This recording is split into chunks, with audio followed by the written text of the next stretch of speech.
never done product review videos, and it'll probably show here, but I'm just doing this as a thank you for all the free videos that I've learned from on YouTube. This is my kitchen before I've cleaned it up in the morning. This review is the Nespresso Pop machine, coffee maker.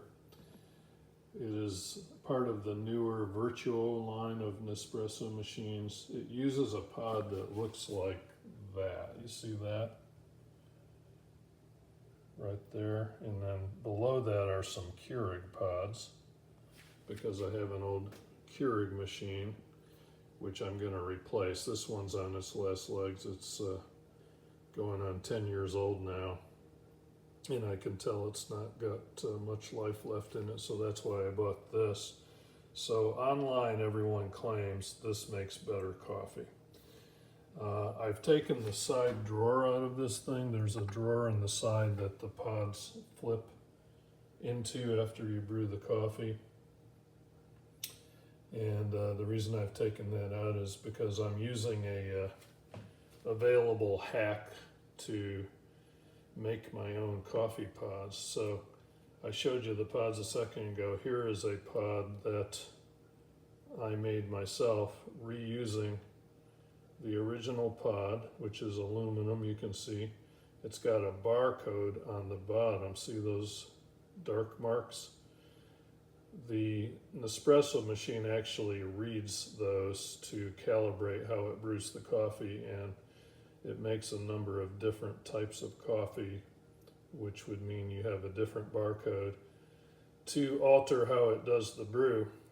And then what I've done here is I've put my own lid on it. So you take the original pod that comes with a lid like that, that's vacuum packed and glued on the top. And when you're done brewing, you empty out the coffee. You can put your own coffee in, but then you have to add your own lid. So that's what you see. That's what the lid looks like after a brew. It punches holes in there. You drop it in right there and brew it just like you would your store-bought pod. Why am I doing this? To save money. If you're willing to pay $1 to $1.50 per cup of coffee and throw these things away when you're done, that's fine. But I'm used to brewing on this with a reusable filter, the Keurig. That I was brewing less than 10 cents a cup. It's hard to go from less than 10 cents a cup to, if you brew straight from these plastic Keurig pods, maybe 30 cents, 35 cents a cup. Reusable filter, as I said, 10 cents a cup. Buy the store-bought Nespresso pods, $1 to $1.50 a cup, because they're just more expensive, and also they're not available as many places. So you probably are going to end up buying them online. Maybe a little less convenient to do that. So I'm like, okay, no. Number one, I want to pay less per cup. Number two, I don't want to throw these things away. That's part of the reason I was doing the Keurig in a reusable filter as well. Don't want to throw them away. I recycle everything, and I'm going to figure out how to recycle this. Basically, I'll have to drive someplace to drop these off, because I don't think I can throw these in the recycling bag that I take to the recycler every few weeks. So it's 50% of it is about saving money. The other 50% of it is not throwing away all this stuff. Okay, but anyway, here's my review.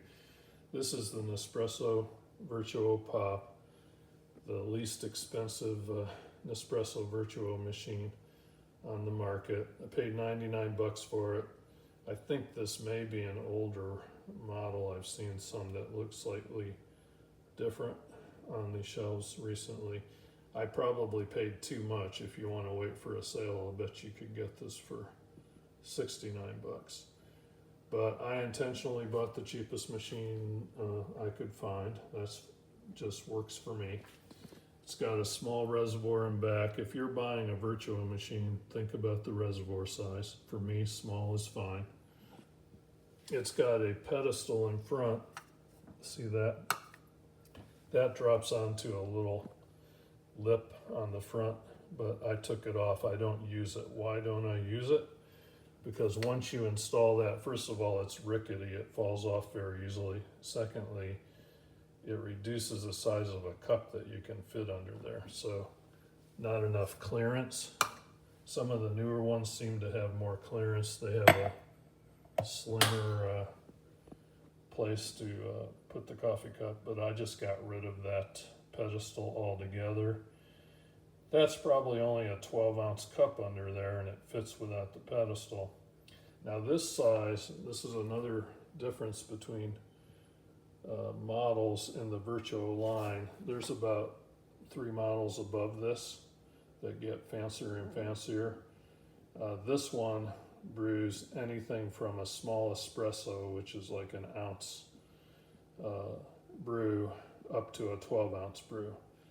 I believe some of the bigger ones will brew a bigger cup, like a 17-ounce or something. Now I've never brewed 12 on this. I don't even know how yet. I'm sure it explains it in the owner's manual, but these pods that I bought from the store, I bought them at Target, by the way. Target's one of the few places that actually stocks these things. For some reason, they're just not as widely stocked as the Keurig pods are. But anyway, that bigger pod there, which is the same size I showed you before, is a 7.7 ounce. And then if you're brewing one of the smaller sizes, it's a slightly smaller pod. And again, it's all based on the barcode on the bottom that determines how it does the brew. So what am I showing you here? So this is the hack that everybody online talks about to save money. What you do is you buy a kit to put your own coffee in these pods. After the first brew, you take it apart, empty it out, clean it out, and then you can put your own coffee in, but then you have to put a new lid on it. And these are the lids that I bought online. They're just aluminum. I bought them in a pack of 100, and they came in a kit. This is the kit. It's called Cap Meso. There's several different kits out there, but this is the Cap Meso kit. Comes with a scoop, and this is used to tamp coffee down on the bottom. And then it's got 2 pieces to it. And what you do is you drop your empty pod in here, put your coffee in there, and then you slide this lid onto the top and tamp it. You make sure you get it smoothed down really nicely on the top and sides, and then you have a new, clean, ready to go pod. Seems like a lot of work. I don't mind it at all. And you can pre-make these. If you save several of these pods, you can pre-make different pods and different types of coffee and have them ready to go for the next morning. So one of the main tricks I found to be aware of is coffee grind makes a huge difference, because when you put regular ground coffee in here, it does work, but some of those grinds get into the machine, and what happens is water leaks. There's a spigot back here in the side drawer that I took out. Why is the drawer out? Here's the pieces to the drawer. It's a drawer that looks like this, that slides into this, drops in like that, and then that slides into the side of the machine, and the spigot dumps into that. When you use an actual store-bought pod, I've noticed there's no leakage at all into that side receptacle. When I used this, I was getting leakage every time, but the amount of leakage would vary depending on what I put into the pod. So regular ground coffee will get some leakage and also doesn't really brew the coffee as well. There's a crema that forms a foam on the top of the coffee, and that crema doesn't do as well with regular ground coffee, and then again you get the leakage into the side receptacle, and then you're going to have to pull the receptacle out and rinse it. But then I found you could put finer grinds of coffee in here and I get less leakage. The other trick with this is you want to fill this right almost to the top and tamp it lightly with this tamper that came with the kit. Some people say don't tamp it, some people say tamp it hard, but I've been experimenting with it, and I found that if you fill it to almost the top, maybe about a millimeter below the top of the pod, and tamp it lightly, that works great. And you get minimal leakage when you do that if you use a fine grind of coffee. So I've been experimenting with how fine is the grind. Well, the best result that I got was, first of all, using the pod that is store-bought, I get zero leakage. If I try anything else, grinding my own fine coffee with my blade grinder, which by the way, most people say use a burr grinder. I don't have a burr grinder. I'm using my blade grinder. If I hit that for 20 or 30 seconds, I will get a pretty fine grind, and that does minimize the leakage. Do not use regular ground coffee in here, because you'll just get more leakage and a poor result.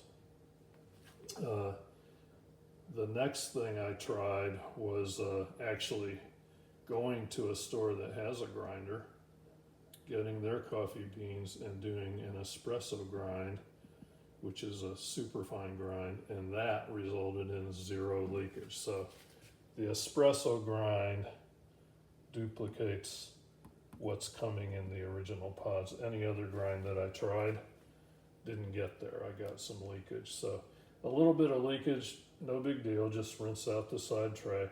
Also, I recommend that you run the clean cycle on here once in a while, especially if you're not using the store-bought pods and you're making your own, because if any grinds get in there, it's going to clog up the system.